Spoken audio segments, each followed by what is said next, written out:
또 손흥민 선수와 또 아주 가까운 굉장히 친구 중에 한 명인 그 베일이 있을 때는 일종의 그 웨일즈 마피아로 뭉치기도 했었던 벤 데이비스 BD33 이번에 재계약을 또 했습니다. 자, 볼리TV 서영욱입니다. 오늘 조유정 기자랑 함께 토트넘 투데이 얘기를 한번 해볼 텐데요. 일단 좀 손흥민 선수에 대해서 뭐 새로운 얘기는 없기 때문에 오늘은 손흥민 선수 얘기 살짝 빼놓고 토트넘이 이번에 한국 왔다 가면서 또 이제 국민구단 되지 않았습니까? 그렇죠. 굉장히 네. 많은 인기를 누리고 갔죠. 예전에 맨유보다 더한 것 같아요. 네. 개인적으로 느끼기에. 저도 체감상 그보다 더 한 것 같습니다. 예, 뭐 팀의 퀄리티는 맨유가 역대급이지만 그렇죠. 당시 맨유는 최고 팀이었으니까. 박지성 선수가 뛸 당시에 맨유는 정말 세계 최강이라고 해도 과언이 아닌 팀이었고 토트넘은 그 수준하고는 거리가 있지만 선수 개개인의 인기가 너무 많습니다. 그렇죠. 네. 네, 손흥민 선수에 대한 애정이 이렇게 분산이 되면서 이렇게 좀 분산이라고 하면 확산이 되면서 그렇죠. 네. 콘테 감독이니 뭐 해리 케인 뭐 벤 데이비스 뭐 여러 선수들 이렇게 사람들 관심 많고 클루세스키 그렇죠. 네, 이렇게 관심 받고 있는데 아무튼 그렇기 때문에 토트넘에 대한 궁금증을 많이 갖고 계셔서 저희가 이제 매일매일 라이브 시간에 토트넘 투데이를 진행을 하고 있는데요. 일단 별로 좋지 않은 소식부터 시작을 해보면 올리버 스킵이 또 다쳤습니다. 네, 지난 네. 23일 토요일 경기였죠. 레인저스랑 친선 경기를 하는데 그날 경기에 나오지 않았습니다. 네. 그래서 왜 안 나왔나 했더니 풋볼런던에서 당시 기사가 금요일 훈련에 경미한 발부상을 입었다라는 기사가 나왔고요. 네. 그 이후에 후속 보도로 뭐 굉장히 경미한 부상인데 31일 로마전 출전 여부가 아직 확실하진 않다. 뭐 회복에 따라서 경기에 나설 수도 있지만 어떻게 될지 모르겠다라는 기사가 나왔습니다. 네, 이게 지금 팬들이 우려가 많습니다. 유리몸 아니냐. 지난 시즌에 그 부상 때문에 1월달에 시즌 마감을 했잖아요. 꽤 큰 부상이었죠. 그렇죠. 결국 이제 애초에 약간 오진이 있었다는 처치가 잘못된 얘기가 있는데 결국 미국 가서 수술하고 이번 프리시즌은 그래서 빨리 시작을 해서 정말 칼을 갈고 있는 선수였는데 또 부상을 당해서 우려가 좀 높은 상황이죠.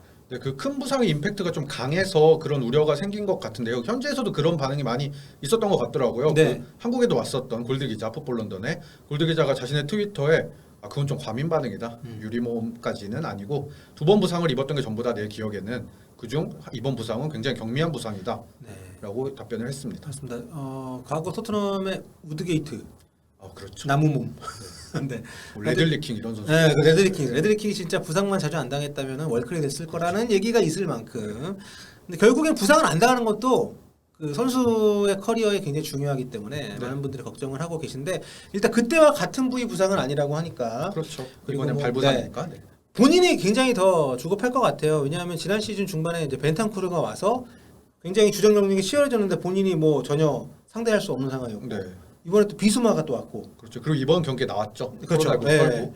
그렇기 때문에 빨리 좀 뭔가 자신이 건재하다는 걸 보여줘야 되는데 또 부상으로 지금 평가전 마지막 프리시즌 평가전에 못 나오게 돼서 좀 걱정이 될 것 같은데 일단 뭐 한 경기 정도라니까 좀 지켜봐야겠지만 팬들 입장에서는 참 걱정이 될 것 같습니다. 외모는 좀 원숙하지만 그렇죠. 2000년생이거든요. 네. 아직 20대 초반이잖아요. 22살 만으로. 원래 어릴 때는 뼈가 빨리 붙는다고 하는데 그 정도 어린 나이는 아니지만 그렇죠. 네. 성인이 됐으니까. 네, 아무튼 좀 빨리 회복을 해서 돌아왔으면 좋겠다는 말씀을 드리고 자 그리고 이제 또 손흥민 선수와 또 아주 가까운 굉장히 친구 열심히. 중에 한 명인 그 베일이 있을 때는 일종의 그 웨일즈 마피아로 뭉치기도 했었던 벤 데이비스 BD33 이번에 재계약을 또 했습니다. 네, 우리 시간으로 어제 발표가 났죠. 네. 센터백 벤 데이비스가 재계약을 발표했다. 2025년까지 계약을 맺었다고 발표가 나왔고요.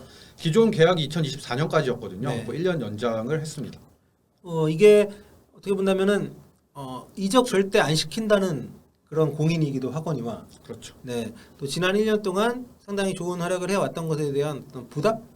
보상이라고 네, 네. 그렇게 볼 수 있겠죠. 그렇게 좀 생각이 되는데 나이가 적지 않음에도 불구하고 어쨌든 2025년까지 이렇게 채용이 보장이 됐다는 것은 93년생이니까 네. 30대 초반까지. 그렇죠. 네.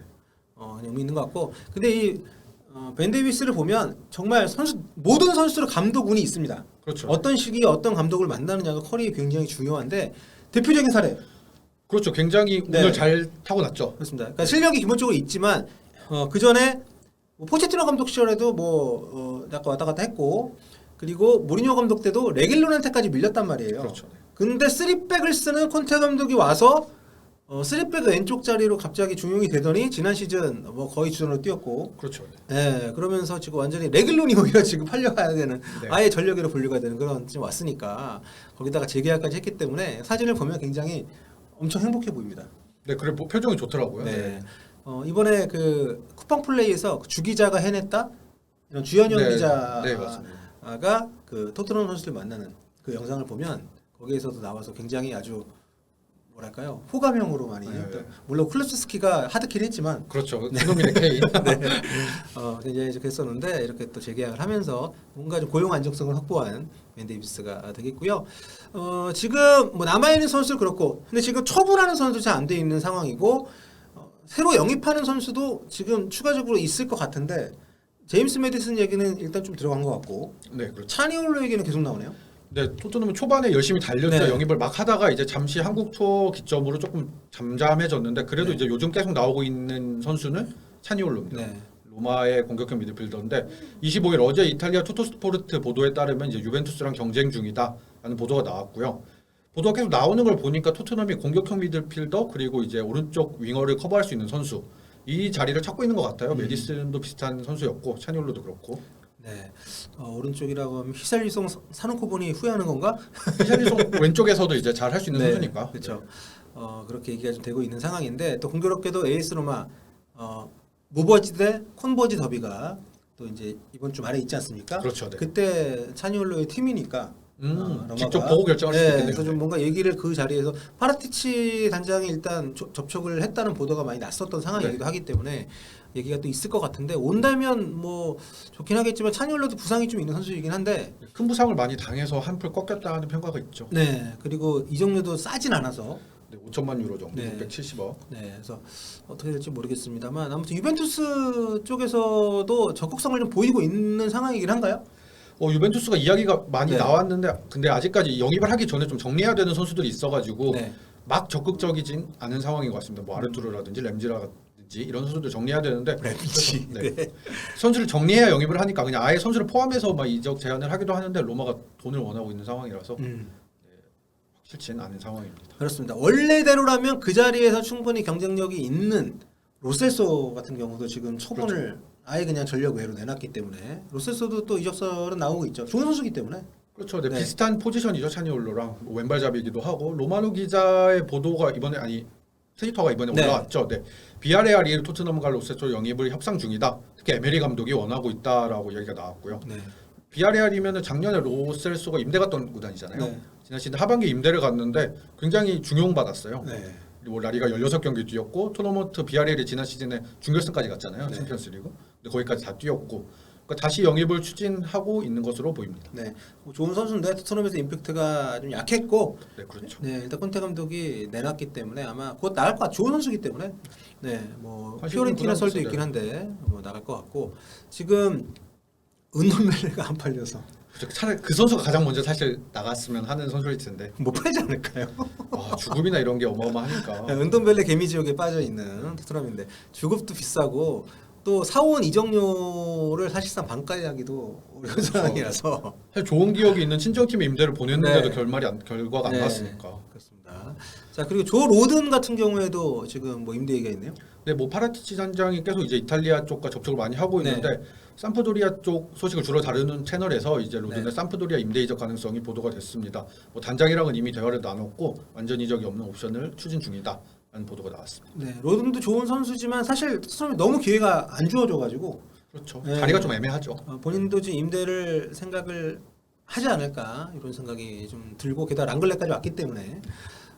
그리고 마지막으로 트로이 페럿 맨날 지금 임대 다니고 있는데 새 시즌째 또 임대가 확정이 됐습니다. 네, 임대 가기 전에 일단 근데 잡아놔야 되니까 네. 재계약을 체결을 했고요. 2025년까지 재계약을 체결했습니다. 그리고 나서 프레스턴 노스엔드 이브리그에 있는 팀이죠. 네. 임대가 발표가 났습니다. 2002년생 유소년 팀 출신, 토트넘 네. 유소년 팀 출신 아일랜드 공격수인데 이 선수가 국가대표로도 활약하고 있어요. 그렇죠. 제2의 케인으로 많이 좀 주목을 받고 있는 선수인데 네. 나이가 아직도 어리긴 합니다. 2002년생이니까. 그렇죠. 네. 그래서 이제 하브리그부터 임대를 좀 보내면서 경험을 쌓게 하려고 하고 있는데 사실 저는 이번 시즌 한번 써보지 않을까라는 생각도 했었거든요. 한국이 또 왔었기 때문에. 그렇죠. 네. 한국 와서도 했었고 그리고 예전 토트넘 같았으면 왠지 썼을 것 같은데 콘테 감독이 오고 콘테 감독은 좀 더 확실한 선수를 많이 원하니까 그렇죠. 이분은 그냥 대기업에 맞는 감독이에요. 그렇죠. 네. 그러다 보니까 아무래도 이번에도 자리가 사실 마땅치 않기 때문에 네.